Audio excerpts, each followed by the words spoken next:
Martin Luther King Jr., a prominent leader of the civil rights movement in the United States, became a significant figure in the fight against racial segregation and for the advancement of civil rights using non-violent resistance. His leadership and activism from the mid-1950s until his assassination in 1968 marked a pivotal period in American history.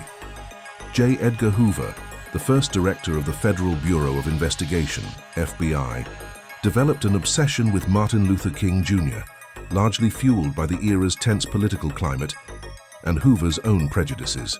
Hoover was deeply suspicious of the civil rights movement, perceiving it as a potential hotbed for communist infiltration. This perspective was common during the Cold War era, a time marked by anti-communist sentiments in the United States. Hoover directed the FBI to closely monitor King. The extent of this surveillance was extensive and intrusive. The FBI bugged King's hotel rooms, tapped his phones, and kept him under constant watch. They gathered a considerable amount of information, some of which was used in attempts to discredit him. Hoover's fixation on King went beyond standard surveillance. It bordered on harassment. The tactics employed by Hoover and the FBI raised serious legal and ethical questions. Many of the actions taken against King were not only intrusive, but potentially violated his constitutional rights.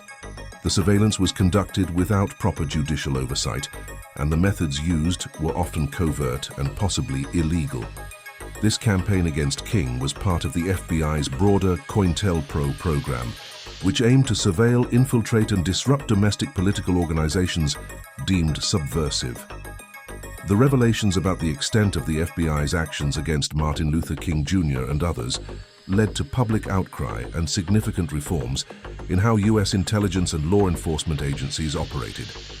In conclusion, Hoover's obsession with Martin Luther King Jr. was a dark chapter in American history.